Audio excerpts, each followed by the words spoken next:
Hello to everyone in the internet. I had a bit of a longer weekend than I normally would take. I just don't sleep very well, or sleep when I should. I push myself to do this, but that's how much value I place on it. Anyway, it is currently Monday, January 14th, 2019. I am Nathan of Washington. You are watching The Young Globalist. This is the news. Although I'm not sure why you're watching.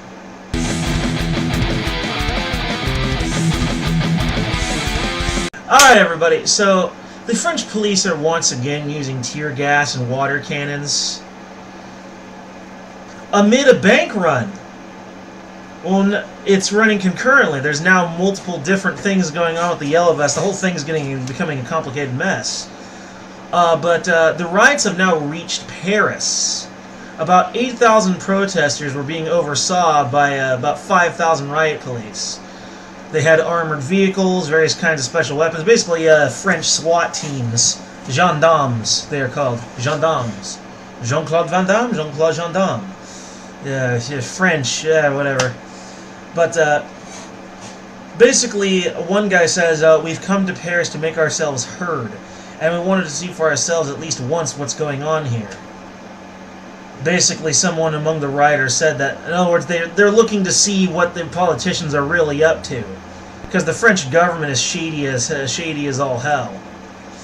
They're shady, immoral, and some of their activities are straight up illegal by most standards, which is really the impetus for the riot's continuation beyond just the simple fuel tax. Honestly, the Yellow Vest should just bring down their corrupt-ass government and install a new one that isn't corrupt. Break it down and replace it. A regime change. Pull a page out of the CIA's book. And on the second note, the protesters are planning to withdraw as much money from their own accounts as they possibly can. A perfectly legal action that would apply a great deal of pressure.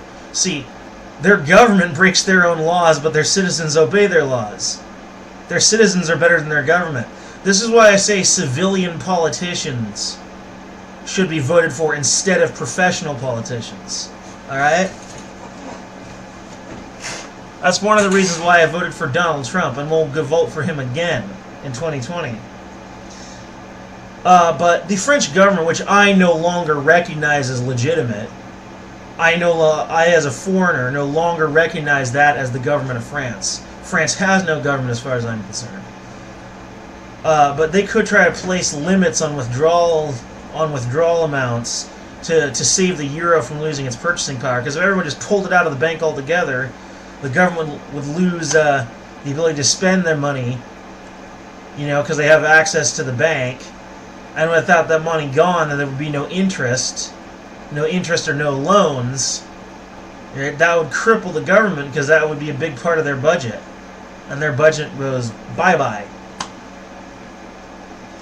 This was thought up brilliantly as an alternative to regular protests, which, as of late, have been made very restricted, like they've been cracking down on it heavily. So this makes for a much better and perfectly legal display that there's not much they can do about.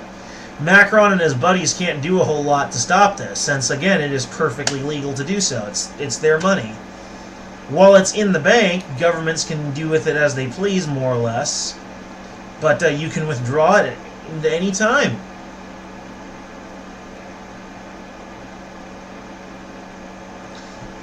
Well, I mean, they can do whatever they want with your money in reason.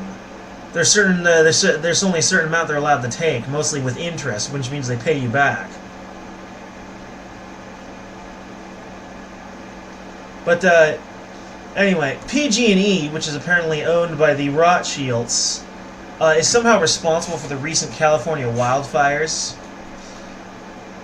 Apparently some faulty energy equipment involved in the California's power grid were somehow responsible. There wasn't a lot of conclusive data, but this seems far more believable than that thing I presented you a while back, if you remember, about how some expert firefighters thought that they used DEWs, directed energy weapons, in other words, lasers, to burn down part of the forest. Yeah, I definitely see it. Especially with this now, it seems even more silly. seems even sillier now. I don't know what that thing about was, the train and the loaded car with the gold on it. I don't know what that was about. It almost seemed like they were pulling a prank on us. That sounded like it was a plot to a James Bond flick or something. In fact, it probably was. But, yeah, faulty energy equipment causing it. Now, that makes sense. Mind you, they're going to have to do a lot more investigation to figure out, like, faulty how. Like, what exactly happened, precisely. That much we don't know yet. But it seems like the energy company PG&E, which apparently, again, as I said, is a Rothschild company, is probably responsible. We'll know more in the coming weeks, I'm sure. Ben Carson may be a fool when it comes to issues of homosexuality, but he ain't no fool when it comes to audits and urban development. Because apparently he's found a $516.4 billion in mismanaged housing funds from the Obama presidency. Oh, that's right. When it came to the housing projects that Obama hosted, which were mostly about diversity, those housing projects, apparently, there was a lot of mismanaged money. Like, literally, $516.4 billion. That's a lot of cash. Horribly mismanaged, and rather than own up to it and do something about it, they decided to instead just cover it up. You know, sweep it under the rug, so to speak. Obama's administration, when it came to money, was like that little kid that makes a mess on the floor and instead of cleaning it up, just kind of sweeps it under the rug, hoping mommy won't notice. That was very much what like his administration was like.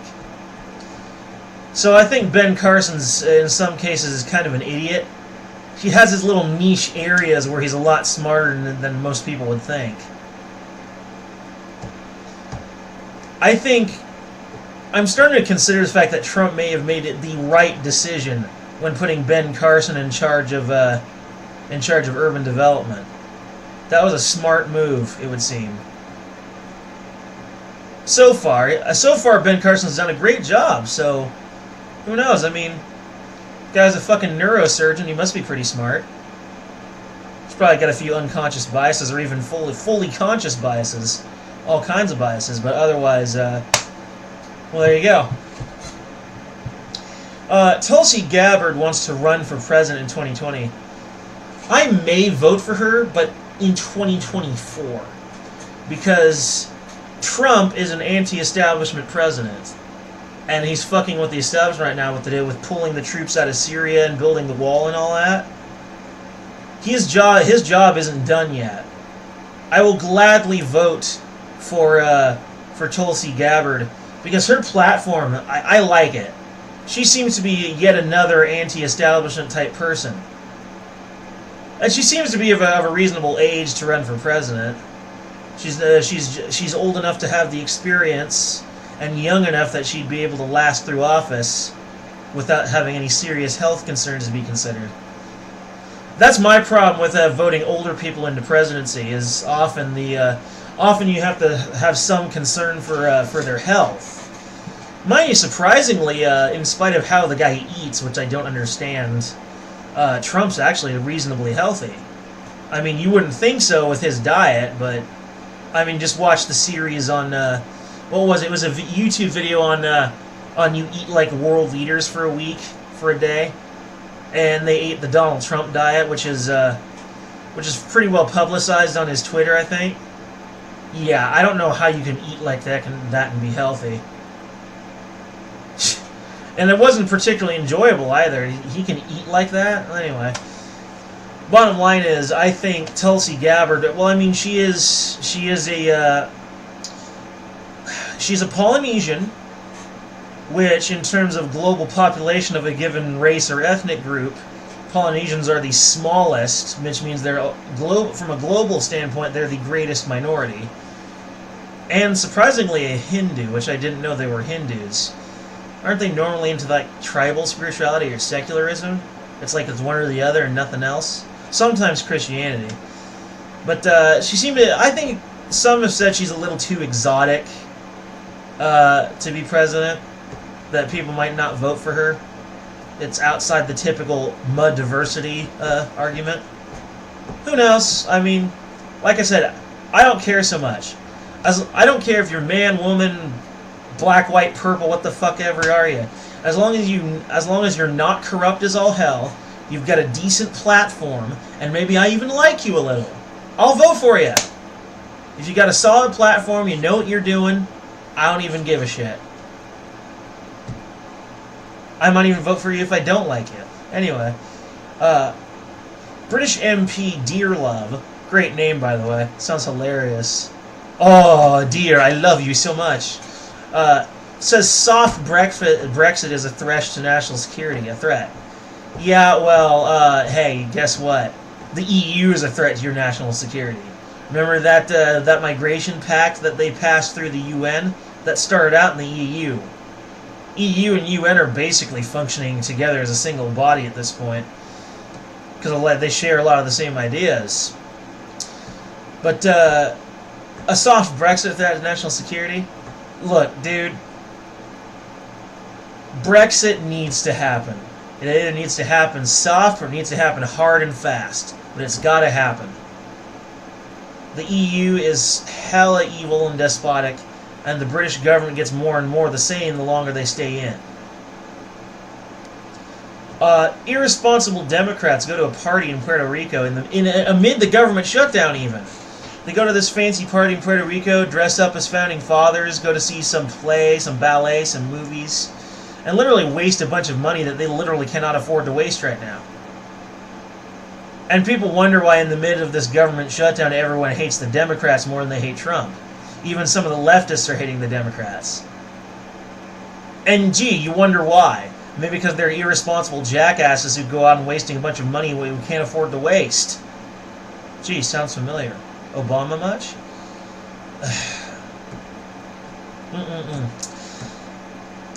And for our final story today, I support the Yellow Vests on most everything except this. They go around destroying speed cameras, for capturing speeders and speeding, claiming that they are merely a way to take money from people. Oh, so in other words, you think that speeding should be legal and allowed? Like, really? Those cameras were set up to catch speeders because officers can't always be around to see it happen 24/7. That's why those cameras are there. But no, a lot of people seem to take this insane attitude that they're just there to catch people like going 1 mile over the speed limit, and then like only just 1 mile, and then take all their money from them. That's how they act. It's like it's just a wallet raid to them. They refuse to see the legitimacy of speed cameras. I get it, but they don't. They're taping over the lens, or spray painting it, doing other bullshit. Yeah, no, it's ridiculous. It defines ridiculous.